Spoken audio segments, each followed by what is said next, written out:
بسم اللہ الرحمن الرحیم۔ السلام علیکم۔ آپ دیکھ رہے ہیں یوٹیوب چینل عام سی باتیں۔ عمران ریاض کو ایک بار پھر ظلم یاد آ گیا۔ تحریک لبیک پاکستان کو ہمیشہ یاد رکھا جائے گا۔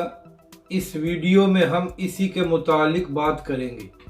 ناظرین کرام، عمران خان کی حکومت ختم ہونے کے بعد پہلے 25 مئی کو پی ٹی آئی کے لانگ مارچ پر شیلنگ کی گئی، جس کی وجہ سے پی ٹی آئی کے بہت سے کارکن زخمی ہو گئے۔ اس کے بعد عمران ریاض، شہباز گل اور اعظم سواتی وغیرہ کو گرفتار بھی کیا گیا۔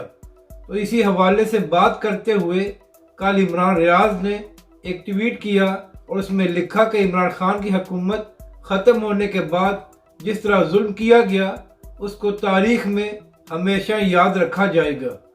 تو عمران ریاض خان صاحب، آپ نے بالکل ٹھیک کہا کہ ظلم کو ہمیشہ یاد رکھا جاتا ہے، لیکن بات یہ ہے کہ جس طرح تحریک لبیک پاکستان پر عمران خان کی حکومت میں ظلم کیا گیا، تحریک لبیک کے 40 سے زائد کارکن شہید ہوئے، علامہ خادم حسین رضوی علیہ رحمہ کو معذوری کی حالت میں گرفتار کیا گیا اور 6 مہینے عدالت میں بھی پیش نہیں ہونے دیا گیا۔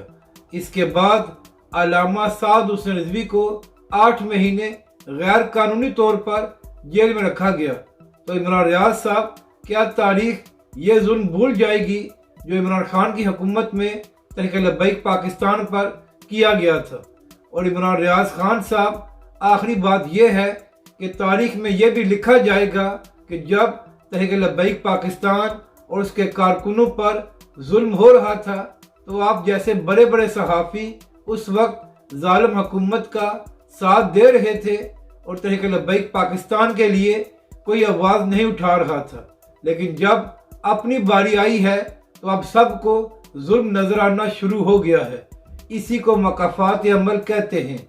اپنی رائے کا ضرور اظہار کریں کہ آپ کو یہ ویڈیو کیسی لگی اور ہمارے اس چینل کو بھی سبسکرائب کریں۔